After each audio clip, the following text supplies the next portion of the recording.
Sağ ön bedeni örmek için 45 ilmek aldım ve birinci sıraya başlayacağım. Burası örgümüzün ön yüzü olacak. İlik patımız sağ tarafta olacak arkadaşlar. Şöyle. Şimdi ilk sıraya başlıyorum.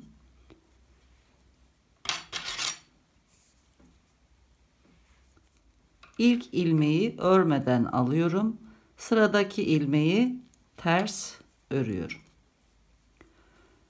Daha sonra bir düz, bir ters, düz, ters.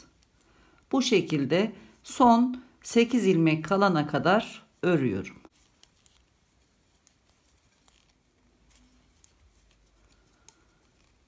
İki, 4, 6, 8 ilmek kaldı. İlik patına geldim. Burada düz ilmekten sonra bir ters ilmek örüyorum. Bu ilmeği ön yüzde örmeden alacağız. Şimdi 5 ilmek haroşa örüyorum. 1, 2, 3, 4, 5. İpimi öne alıyorum. Bu iki ilmeği örmeden şişime geçiriyorum. Bunlar kenar ilmekler. Dönüyorum. Ön yüzde kenar ilmekleri düz örüyorum. 2 ilmek düz ördükten sonra 1, 2, 3, 4, 5 ilmek haroşa ördüm.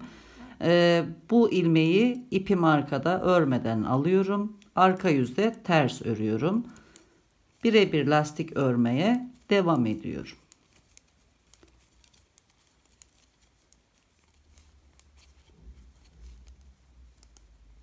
İkinci sıranın sonuna geldim. Son ilmeği ters örüyorum.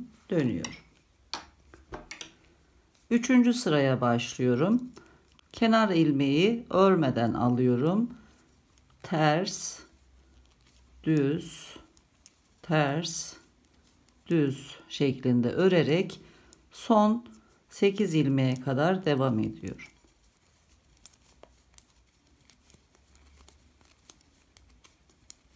İlik patına geldim. Burada örmeden aldığım ilmeği arka tarafta ters örüyorum. 5 ilmek haroşa örüyorum. 1, 2, 3, 4, 5. İpi öne alıp iki kenar ilmeği örmeden alıp dönüyorum. Bu şekilde lastiğimizi örüyoruz. Ön yüzde 4 diş haroşa sırası olana kadar örelim. İlk kısa satırı birlikte çalışacağız.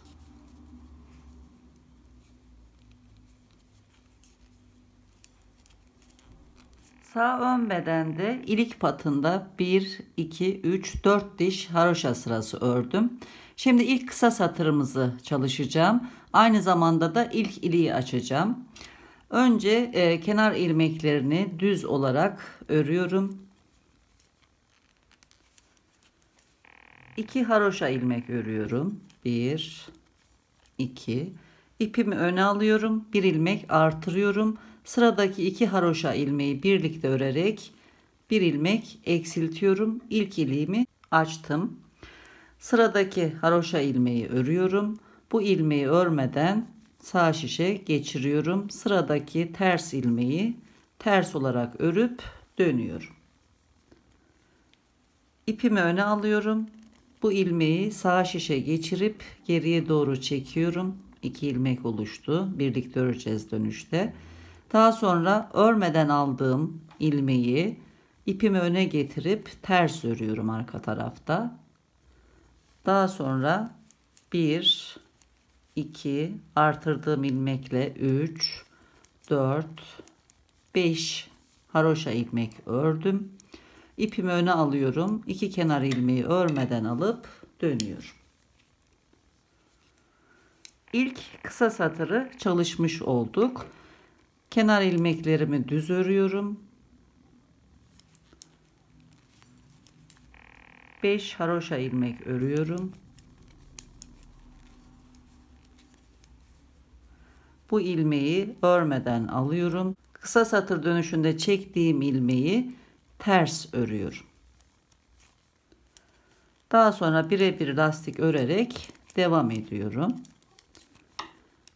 Kısa satır sırasını belirtmek için buraya bir ayraç takıyorum. Bu şekilde örmeye devam ediyoruz. Birebir lastiğimiz 11 sıra olduktan sonra düz örmeye başlıyoruz. Burada da ilk kısa satırımızın üzerine 6 diş haroşa sırası ördüğümüzde ikinci kısa satırı çalışacağız. 2 ilik arasına da 12 diş haroşa sırası öreceğiz arkadaşlar. Şimdi düz örgüye geçene kadar lastiğimizi örelim. İlk kısa satırımızın üzerine 1, 2, 3, 4, 5, 6 diş haroşa sırası ördüm. Şimdi ikinci kısa satırı çalışacağız. Kenar ilmeklerimi örüyorum.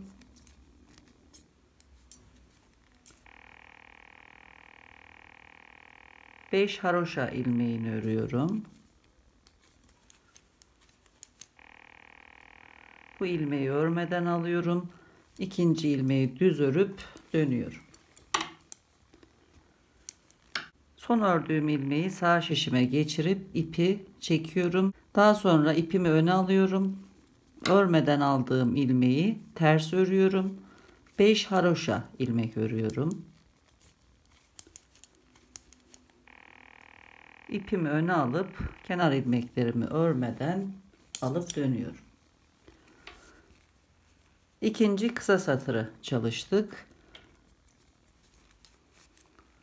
Devam ediyorum. Haroşa ilmeklerini örüyorum. Bu ilmeği örmeden alıyorum. Çekip 2 ilmek oluşturmuştuk. Bu 2 ilmeğin içine batıp düz örüyorum. Ve düz örerek sıra sonuna kadar devam ediyorum. Buraya da bir ayraç takıyorum. 1, 2, 3, 4, 5, 6 haroşa sırasından sonra bu ördüğümüz kısa satır sıramız. Buraya da bir ayraç takıyorum. Örmeye devam ediyorum. İkinci iliği birlikte açacağız. Devam edelim. İlk iliğimizin üzerine 1, 2, 3, 4, 5, 6, 7, 8, 9, 10, 11, 12 diş haroşa sırası ördüm. Şimdi ikinci iliği açıyorum. Kenar ilmeklerimi düz örüyorum. 2 haroşa ilmekten sonra ipimi öne alıp bir ilmek artırıyorum. Sıradaki 2 haroşa ilmeği birlikte örüp bir ilmek eksiltiyorum. Kalan haroşa ilmeği de örüyorum. Bu ilmeği örmeden alıyorum. Düz örerek devam ediyorum. İkinci iliği açtım. Bundan sonra ilik patımızın örme işlemi bu şekilde devam edecek arkadaşlar. Her 6 diş haroşa sırasından sonra bir kısa satır çalışacağız. Ve 12 diş haroşa sırası arayla da ilik açacağız. Toplam 4 ilik açacağız. Yaka çalışmasına başladığımızda tekrar birlikte çalışmaya devam edeceğiz. Bu şekilde örgümüzü devam ettirelim. Sağ ön bedende ilik patında 42 diş haroşa sırası ördükten sonra şimdi yaka işlemlerine başlayacağım. Aynen sol ön beden gibi ördüm. Burada da 6 defa kısa satır dönüşleri yaptım. 4 ilik açtım. Son iliğimizi kısa satır dönüşünü yaptıktan sonra dönerken açtım arkadaşlar. Şimdi kenar ilmeklerin yönünü değiştirerek yaka işlemlerine başlıyorum. Burada 2 kenar ilmeği şöyle sağa doğru çevirirken ipimi de ön tarafa alıyorum. İlmeklerimin yönünü değiştirip tekrar şişe takıyorum. Ön yüzümüzde düz örüyorduk. Şimdi ilmeklerimizi ön yüzde ters örmeye başlıyoruz. Arka tarafta örmeden alacağız. İlk 2 ilmeği ters örüyorum.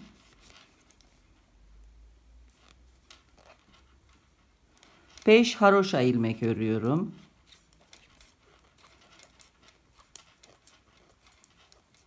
İlk yaka ilmeğimi artırıyorum. Yumaktan gelen ip üstten gelecek şekilde bir ilmek artırdım.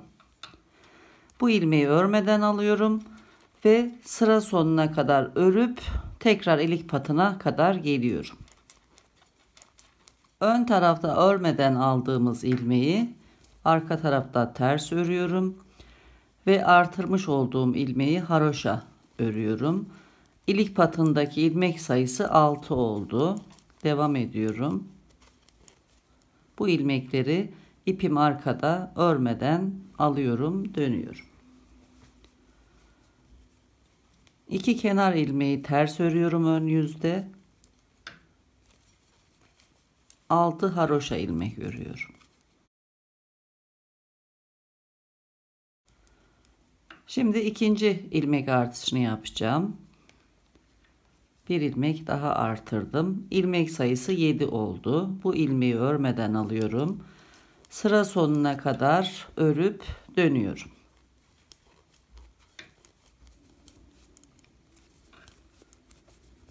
İlik patına geldim. Örmeden aldığım ilmeği ters ördüm. Artırmış olduğum ilmeği ve devamında diğer ilmekleri haroşa örüyorum. Kenar ilmeklerimi örmeden alıp dönüyorum. Artık ilmek artırmıyorum. Düz ilmeklerden ilmek kaydıracağım ilik patına. Kenar ilmekleri ters örüyorum. 7 ilmek haroşa örüyorum. Burada önce 2 ilmeği sağ şişe alıyorum. Ön taraftan sol şişimle bu ilmeği alıyorum. Arka taraftan da kaydıracağım ilmeği tekrar şişime takıyorum ve haroşa örüyorum. İlmek sayısı 8 oldu. Bu ilmeği de örmeden alıp devam ediyorum. Sıra sonuna kadar örüp dönüyorum.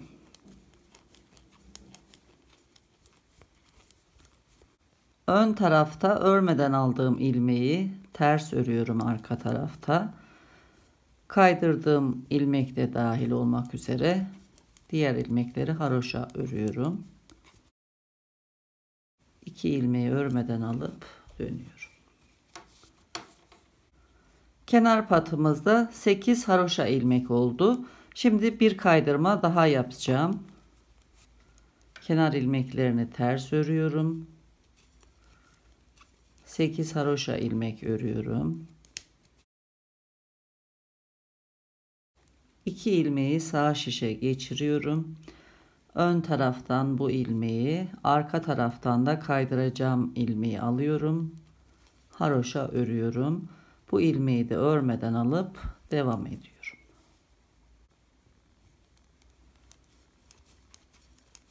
Sıra sonuna kadar devam edip dönüyorum.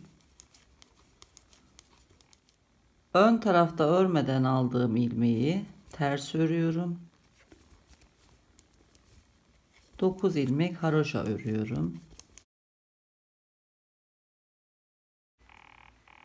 Bu ilmekleri de örmeden alıp dönüyorum. Şimdi bir kısa satır dönüşü yapacağım. Son kısa satırımın üzerine 1, 2, 3, 4, 5, 6 diş haroşa sırası ördüm. Şimdi bir kısa satır dönüşü yapalım. 9 haroşa ilmek örüyorum.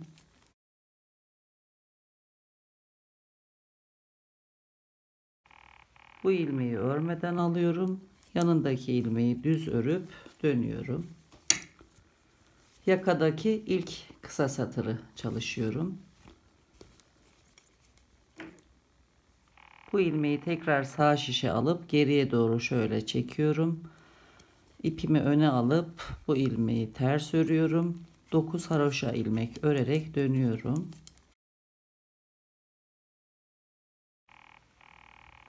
Kenar ilmekleri örmeden alıp tekrar döndüm.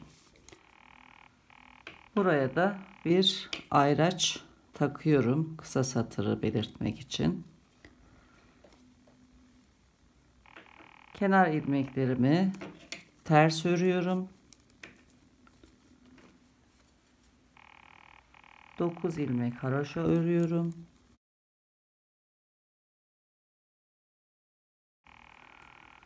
Şimdi kaydırma yapmadan sıra sonuna kadar örüyorum. Bundan sonra 4 sırada bir kez kaydırma yapacağız bu taraftan. Bu ilmeği örmeden alıyorum. Çekmiş olduğum ilmeği düz örerek sıra sonuna kadar devam ediyorum.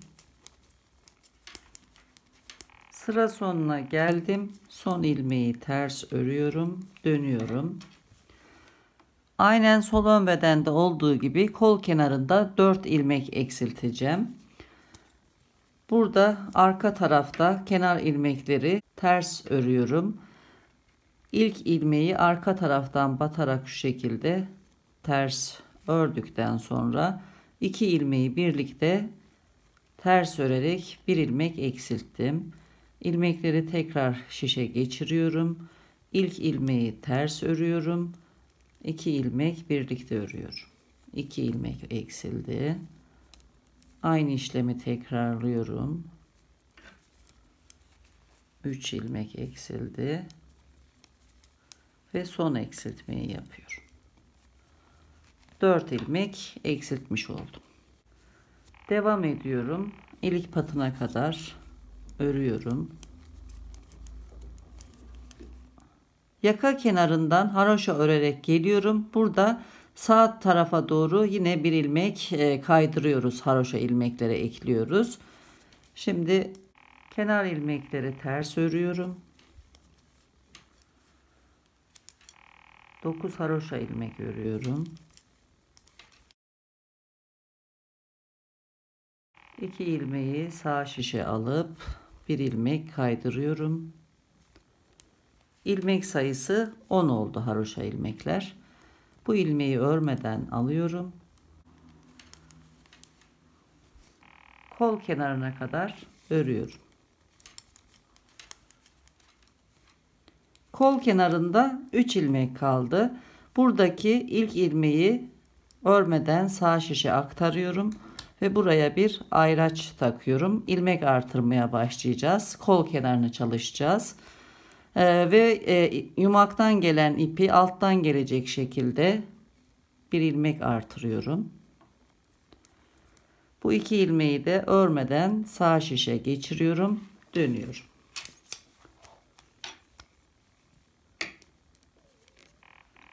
İki ilmeği ters örüyorum.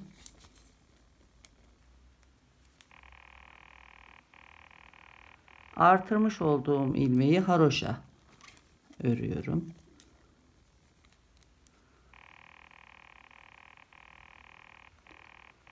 Örmeden almış olduğum ilmeği de arka tarafta ters örerek devam ediyorum. Yaka kenarına kadar örüyorum. İki kenar ilmeği örmeden alıp dönüyorum. Şimdi burada kaydırma yapmadan devam ediyorum. Burada bir artış yapacağım. Kenar ilmekleri ters ördükten sonra 10 ilmek haroşa örüyorum.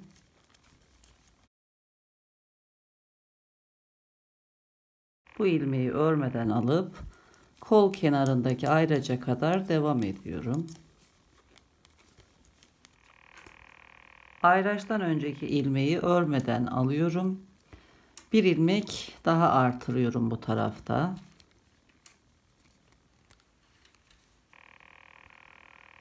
Bir ilmek haroşa örüyorum. İki kenar ilmeği örmeden alıp dönüyorum.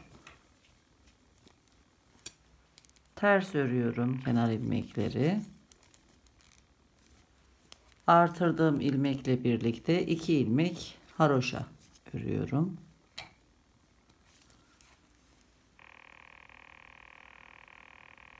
Ters örerek ilik patı kenarına kadar devam ediyorum.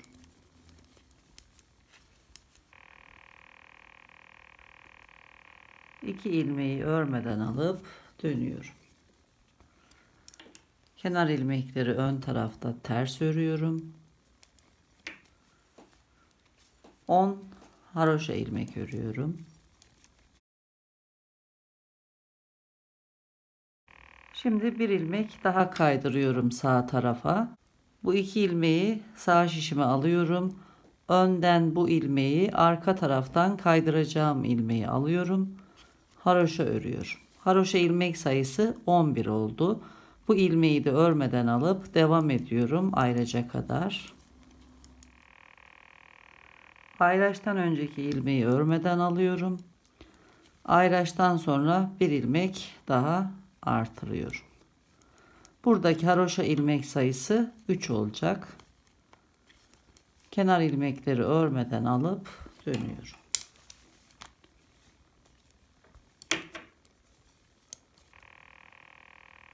Üç ilmek haroşa örüyorum. 1 2 3. İpimi öne alıyorum. Ters örerek ilik patı kenarına kadar devam ediyorum. İki kenar ilmeği örmeden alıp dönüyorum. Şimdi burada kaydırma yapmıyoruz. Burada da artış yapmıyoruz bu sırada. Önce haroşa ilmeklerimi örüyorum.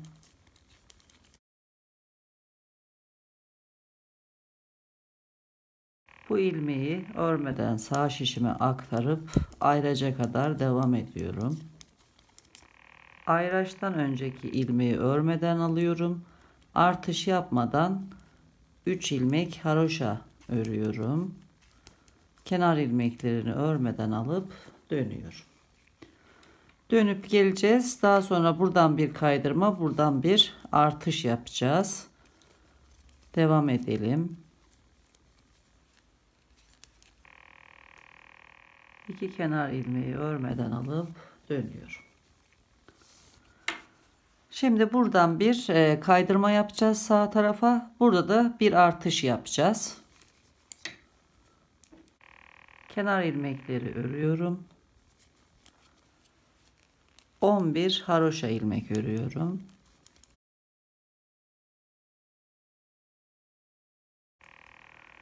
Buradan 2 ilmeği sağ şişe alıyorum. Arka taraftan kaydıracağım ilmeği bu tarafa alıp haroşa örüyorum. Haroşa ilmek sayısı 12 oldu.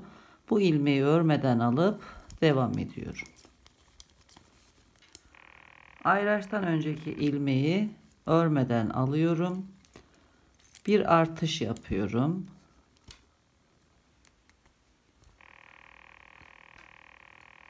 Üç haroşa ilmek örüyorum.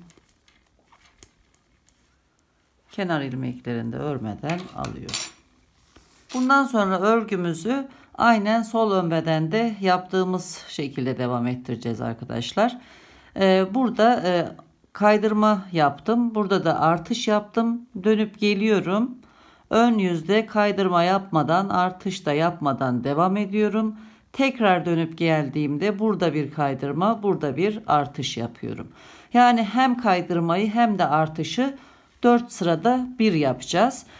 Yaka kenarındaki haroşa ilmek sayısı 19 olana kadar kaydırma yapmaya devam edeceğiz. Yine buradaki kol kenarındaki haroşa ilmek sayısı da 13 olana kadar söylediğim şekilde artışlarımızı yapmaya devam edeceğiz. Düz ilmek sayısı da 20 ilmek kalacak burada arkadaşlar. Daha sonra omuz eğimlerini ve arka yakayı çalışırken tekrar birlikte olacağız. Sağ omuz ilmeklerin eğimine geldi sıra. Kol kenarında 23 diş haroşa sırası ördüm. Burada 13 haroşa ilmek var. Yaka kenarında da 19 haroşa ilmeğimiz var. Şimdi ayırdım. 6 ilmek buradan, 7 ilmek bu iki ayraç arasında, 7 ilmek de bu tarafta var. Şimdi sarı ayraca kadar örüyorum.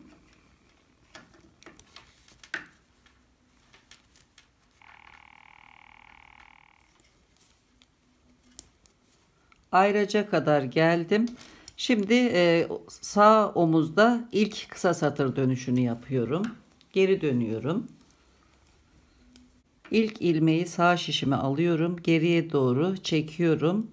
Örmeye başlıyorum. Sıra sonuna kadar örüp bu ayraca kadar gelelim.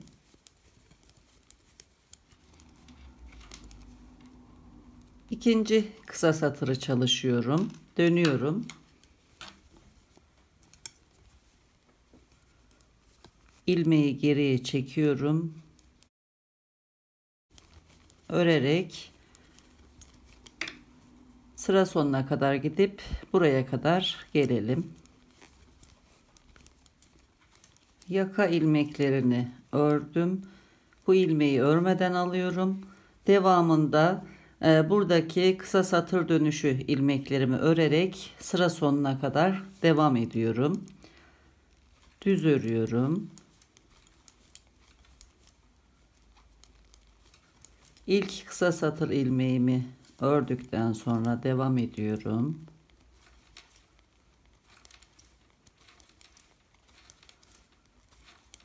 İkinci kısa satır ilmeğimi örüyorum. Sıra sonuna kadar ilmekleri görüldüğü şekliyle örüyorum.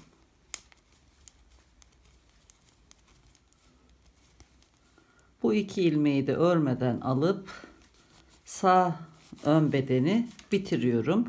Burada ipimi kesip sabitleyeceğim. Yaka ilmeklerini örmeye devam edeceğim. Burada en son satır düz olacak arkadaşlar ön yüzümüzde. İpimizi burada keselim. Yaka kenarına kadar olan ilmekleri bir ilmek tutucuya alıp beklemeye alıyorum. İlmeklerimi şöyle bir ipe geçirdim. Burada örmek kolay olsun diye. Şimdi arka taraftan buraya ipimi sabitliyorum ve arka yakayı örmeye başlıyorum. Şimdi buradan bir ilmek alıyorum. Şöyle sol şişimizle önden batıyorum. İçinden batarak düz örüyorum. Bu kenar ilmeğimiz olacak arkadaşlar. Devam ediyorum. Haroşa örerek sıra sonuna kadar gidiyorum. 2 ilmeği örmeden alıp dönüyorum. Burada bir kısa satır dönüşü daha yaptım arkadaşlar. İşaret koymayı unutmuşum. Onu da yerleştireyim. Şurada bir kısa satır dönüşü yaptım. Şimdi buradan örerek son 5 ilmeğe kadar geleceğim ve ilk kısa satırımı yapacağım yakada. Arka yakada. Kenar ilmeklerimi ters örüyorum.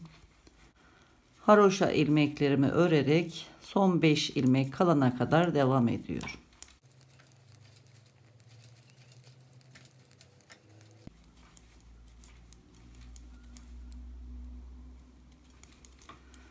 Sıra sonunda 5 ilmek kaldı. İlk kısa satırımızı 5 ilmekten önce yapıyoruz. Dönüyorum. İlk ilmeği alıp geriye doğru şöyle çekiyorum ve haroşa örerek devam ediyorum.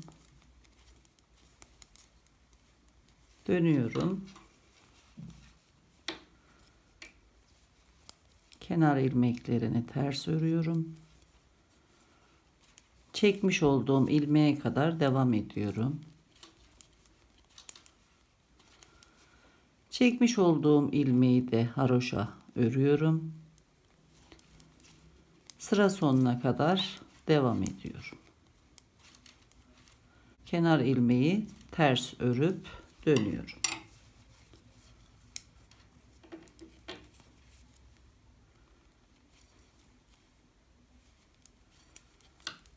Haroşa örmeye devam ediyorum. Kenar ilmeklerini alıp dönüyorum. İlk kısa satırımızın üzerine bir diş haroşa sırası ördüm. 2 diş haroşa sırası olunca ikinci kısa satırı yapacağız. Örelim.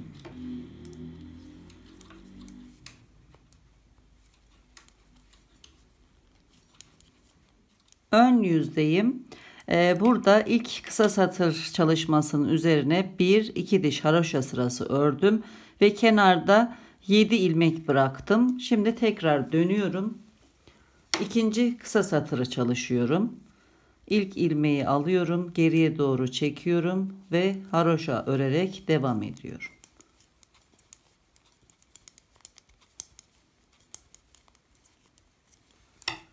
Dönüyorum. Kenar ilmeklerimi örüp çekmiş olduğum ilmeğe kadar devam ediyorum. Çekmiş olduğum ilmeği haroşa örüyorum. Sıra sonuna kadar devam ediyorum.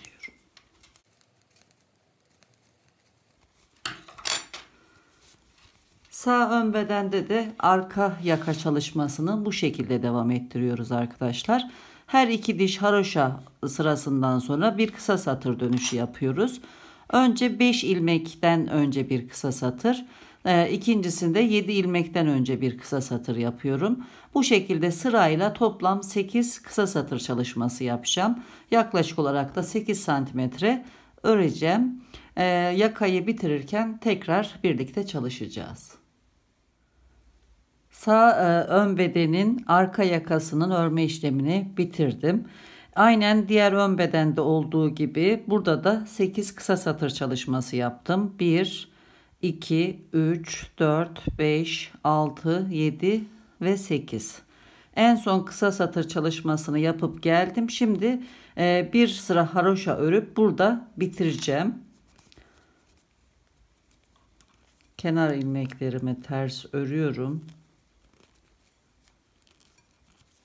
Sıra sonuna kadar devam ediyorum.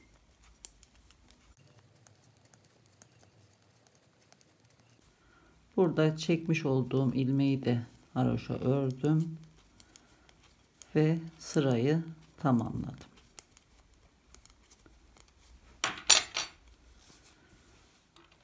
Sağ ön bedende de arka yakanın örme işlemini bitirdim. Şimdi burada ipi keseceğim, sabitleyip temizleyeceğim. Omuz tarafında bitireceğiz arkadaşlar. Ön yüzden haroşa örüp geliyoruz. Arka yakamızı şöyle diktiğimizde diğer parçayla burada son sıra düz, bu tarafta son sıra ters denk gelecek arkadaşlar. Şöyle dikeceğiz. Şimdi burada ipimizi keselim, sabitleyip temizleyelim. Daha sonra da cep örmeye geçelim. Cebin birini örüp diktim. Şimdi ikinciyi birlikte çalışacağız. Yerini işaretledim. Kenar patından 9 ilmek sonra 10. ilmekten başlıyorum. Aşağıdan da 10 ilmek saydım. 11. ilmekten ilmek çıkartacağım. Yarım numara daha küçük bir şiş kullanıyorum.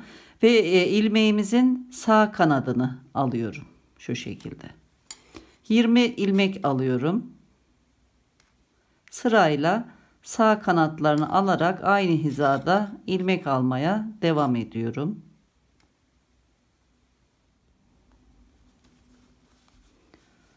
...20 ilmek aldım.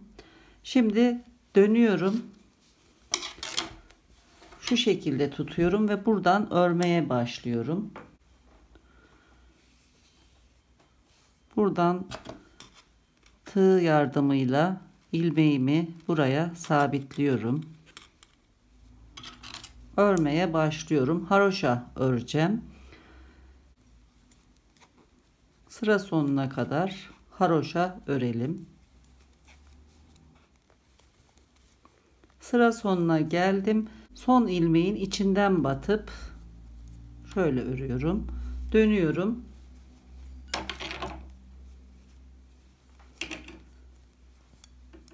İlk ilmeğimi düz örecekmiş gibi örmeden alıyorum. Tekrar haroşa örmeye devam ediyorum. Sıra sonuna kadar örelim. Yine son ilmeğimizin içine batıp şu şekilde örüyoruz. Dönüyoruz. İlk ilmeği örmeden alıp devam ediyoruz. Bu şekilde ön yüzden 16 diş haroşa sırası olana kadar örelim. Cep için 16 diş haroşa sırası ördüm. Şimdi bordür örerek hem de ilmekleri kapatarak son işlemi yapacağım. 2 ilmek artırıyorum. Şu şekilde.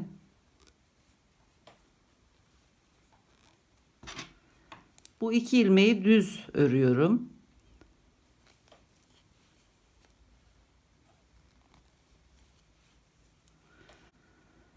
Cep ilmeklerinden 2 ilmeğin yönünü değiştiriyorum önce ve ikisini birlikte düz örüyorum. Bir ilmek eksiltiyorum. İlmekleri tekrar sol şişe geçiriyorum. 2 ilmek düz örüyorum. Sıradaki 2 ilmeğin yönünü değiştirip ikisini birlikte örüyorum. Bir ilmek daha eksilttim. Tekrar ilmekleri sol şişe geçiriyorum. 2 ilmek örüyorum önce.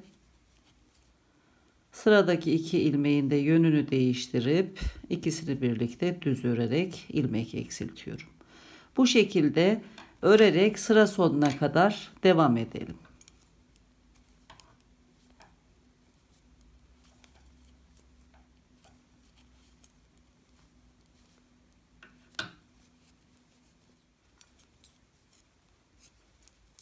Son ilmeği eksiltiyorum. Bir tığ alıyorum ve bu 3 ilmeği tığa geçiriyorum.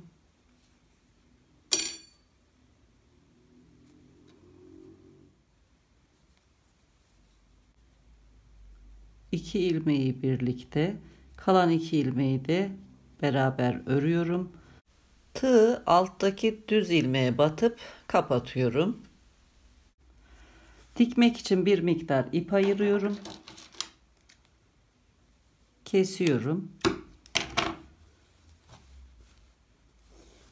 Şu şekilde içinden geçiriyorum. İpi iğneye geçirdim. Buradaki sırayı takip ediyorum. 25 sıra sonra işaret yerleştirdim. Buradan dikiyorum bu sırayı takip ederek. Önce şu şekilde kenardaki ilmeğin içinden çıkıyorum.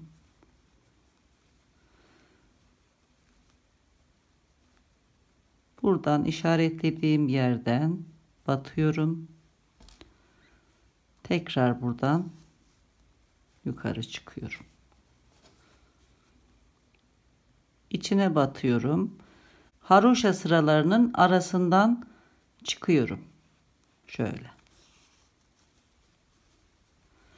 Buradan tekrar aynı yere batıp buradan çıkıyorum.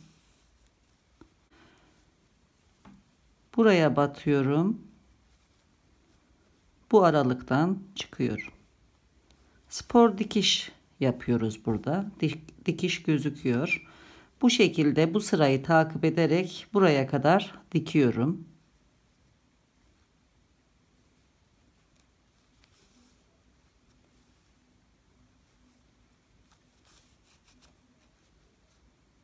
Son dikişi de tamamlıyorum. Bu şekilde. Arka tarafta ipi sabitliyorum. İlmeklerin arasından geçirerek cebin içine doğru alıyorum. Fazlalığı da kesiyorum. Aynı şekilde bu tarafı da dikiyoruz ve ceplerin dikme işlemini bitiriyoruz. Sıra geldi omuz dikişlerini yapmaya. Sol ön beden ile arka bedenin ilmeklerini şişlere geçirdim. Şimdi dikmeye başlıyorum. Buradaki 2 kenar ilmek düz olduğu için bu ilmekleri düz olarak dikeceğim. Diğerleri haroşa şeklinde dikilecek. Arka bedenin ilk ilmeğine alttan batıyorum. Daha sonra bu tarafa geliyorum. Ön bedenin de ilk ilmeğine alttan batıyorum. Burada ilk serbest bırakmış olduğum ilmeği buluyorum.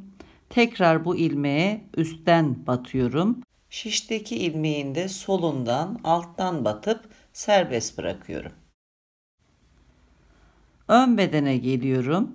Ön bedende de yine ilk serbest bırakmış olduğum ilmeğe üstten batıyorum. Şişteki ilmeğe de sağ tarafından batıp serbest bırakıyorum. İlmeklerimin boyunu ayarlıyorum. Tekrar arka bedene geliyorum. Buradaki son serbest bırakmış olduğum ilmeğe üstten batıyorum. Şişteki ilmeğe de sol taraftan batıyorum. Serbest bırakıyorum. Bu tarafa geliyorum. Üstten batıyorum son serbest bırakmış olduğum ilmeğe. Şişteki ilmeğe de sağ tarafından batıp serbest bırakıyorum.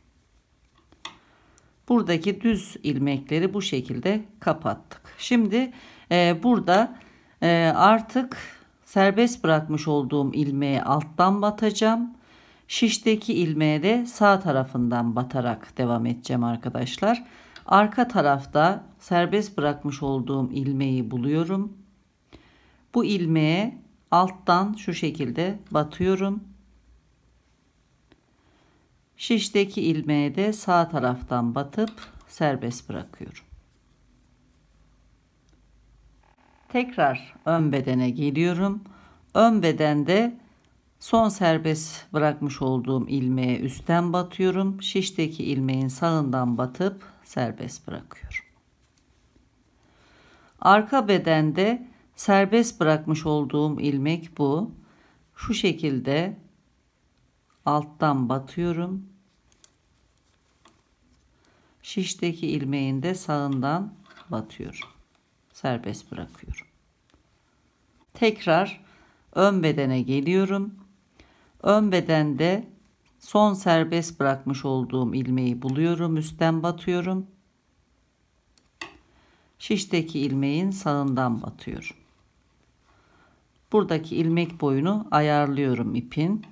Tekrar arka bedendeyiz. Bu serbest bırakmış olduğum ilmek alttan şu şekilde batıyorum. Sağından batıyorum şişteki ilmeğin, serbest bırakıyorum. Tekrar ön bedene geliyorum. Son serbest bırakmış olduğum ilmeği buluyorum. Bu ilmeğe üstten batıyorum. Şişteki ilmeğe de sağ taraftan batıp serbest bırakıyorum. Tekrar arka bedendeyiz. Yine bu serbest bırakmış olduğum ilmeğe şu şekilde alttan batıyorum. Şişteki ilmeğe de sağ taraftan batıp serbest bırakıyorum. Tekrar ön bedene geliyorum. Serbest bırakmış olduğum ilmeğe üstten batıyorum. Şişteki ilmeğe sağdan batıp serbest bırakıyorum. Bu şekilde dikmeye devam ediyorum. Haroşa bölümünü diktim. Şimdi arka bedende düz ilmeklere geçiyoruz. Burada serbest bıraktım en son ilmeği. Şimdi bu tarafa geçiyorum. Burada en son serbest bırakmış olduğum ilmeğe, son haroşa ilmeğine yine alttan batıyorum. Şu şekilde. Artık düz ilmeklere geçtiğim için arka bedendeki şişteki ilmeklerin artık sol tarafından batacağım. Serbest bıraktım. Şimdi bu tarafa geldim. Burada üstten batıp sağdan batıyorduk. Aynı devam ediyor. Gördüğünüz gibi düz ilmek oluştu. Yine burada üstten batıyorum düz ilmeğe. Şişteki ilmeğin sol tarafından batıyorum.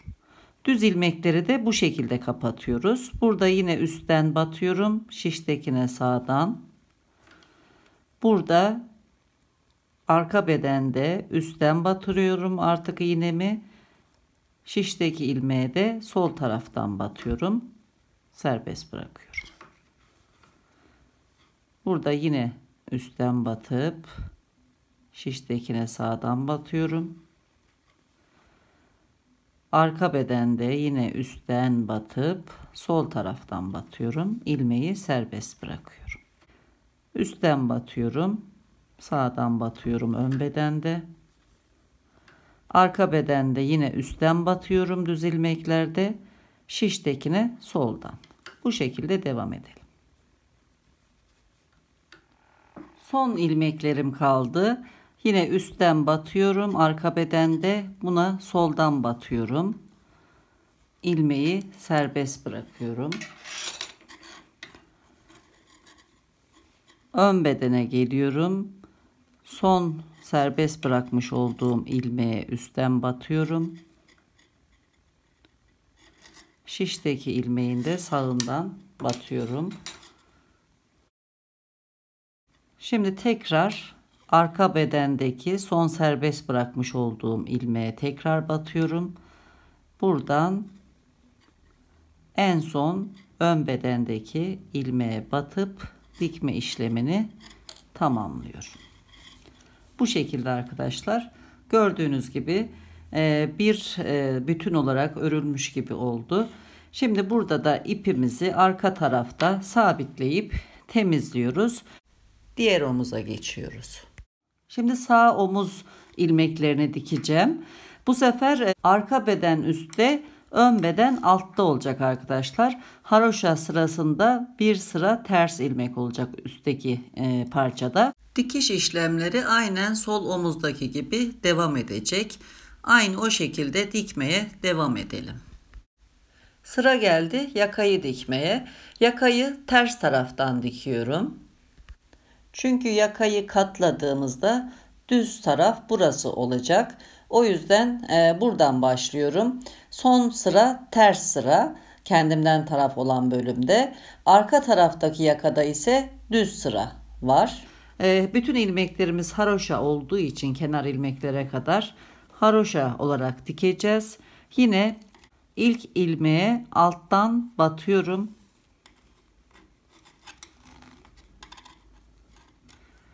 Buradaki parçanın da ilk ilmeğine alttan batıyorum.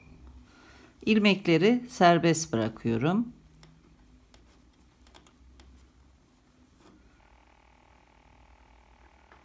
Arka taraftaki ilmeğe üstten batıyorum. Yanındaki ilmeğe sağ taraftan batıyorum.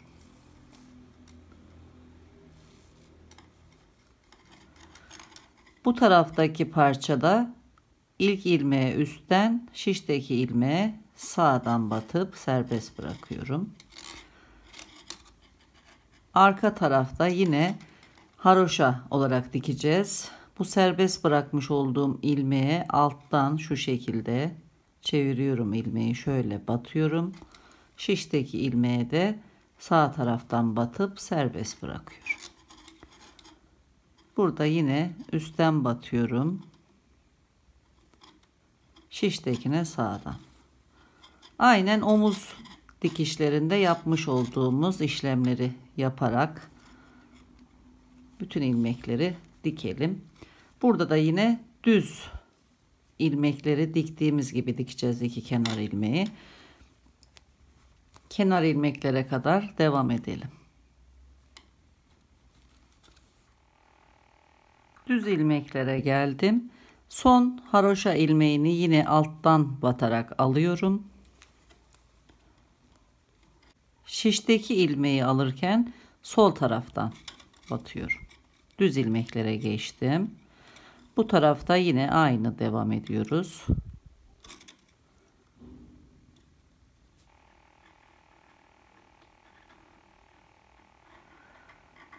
Düz ilmeğimizi bu sefer üstten batıyoruz arka taraftaki parçada.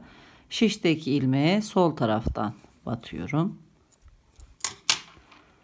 Burada bir ilmek kaldı. Burada son serbest bıraktığım ilmeğe üstten, şiştekine sağdan batıp tamamlıyorum. Burada yine bu taraftaki parçanın son ilmeğine tekrar batıyorum. Buradan yine bu parçanın son ilmeğine üstten batıp işlemi tamamlıyorum. Burası yakamızın arka tarafı olacak devrildiğinde. O yüzden burada sabitleyip temizliği yapalım. Arka yakayı dikelim. Sıra geldi arka yakayla arka bedeni dikerek birleştirmeye. Bu işlemi yaptıktan sonra yaka işlemlerini tamamlamış olacağız. Her iki parçada da ben orta noktayı işaretledim. Dikerek birleştireceğim üst taraftan. Burada kesmiş olduğumuz ilmeklerin son sırasını takip ediyorum. İlk ilmeğe batıyorum. Yakada da ilk haroşa sırasının ilk ilmeğine batıyorum. Son batmış olduğum ilmeğe tekrar batıyorum. Yanındaki ilmeğin içinden çıkıyorum. Burada da sıradaki ilmeğe batıyorum. Yine aynı şekilde son batmış olduğum ilmeğe batıp yanındaki ilmeğin içinden çıkıyorum. Bu tarafta da sıranın ilk ilmeğine batıyorum. Bu şekilde dikiyorum.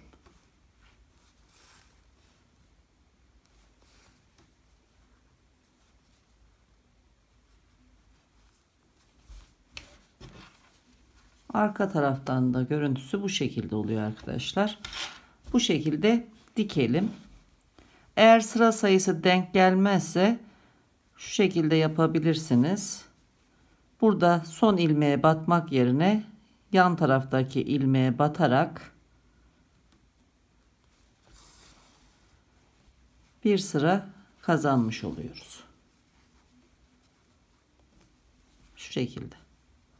Devam ediyorum. Yakanın dikme işlemini tamamladım. Arkadan da bu şekilde görünüyor. Temizlik işlerini yaparak son işlemlerini tamamlayacağım. Sıra geldi yan dikişleri kapatmaya. Bu tarafta şu kenar ilmeğimiz, bu da kenar ilmeğin yanındaki ilmek. Bunun içinden batacağız. Aynı ilmek burada da devam ediyor. Burada da bu ilmeği takip edeceğiz. Önce alttan buraya batıyorum. Daha sonra buraya üstten batıyorum. Tekrar alttan çıkıyorum. İki ucu birleştirdik. Şimdi bu tarafa geliyorum. Sırayla ilmeklerin içine batarak şöyle karşılıklı dikiyorum.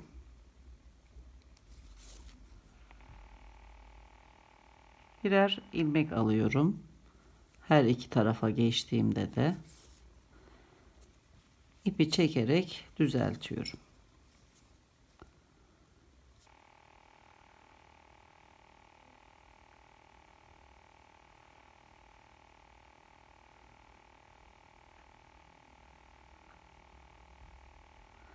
İki taraf kapanınca burada bir düz ilmek oluştu. Devam ediyorum. Lastik bölümünü bitirelim.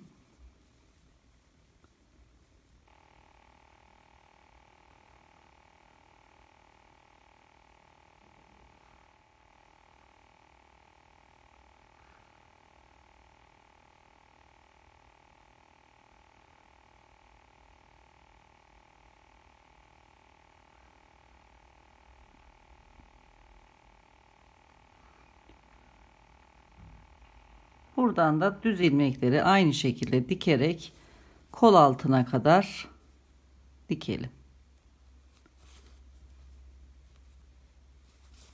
Evet arkadaşlar, yeleğimizin bütün işlemlerini tamamladım. Kullanıma hazır hale getirdim. Yine bir videonun sonuna geldik. Yeni videolarda görüşmek üzere, hoşça kalın derken kanalıma abone olur ve değerli yorumlarınızla katkıda bulunursanız çok mutlu olurum arkadaşlar. Yeni çalışmalarda görüşmek üzere, hoşça kalın, sağlıkla kalın.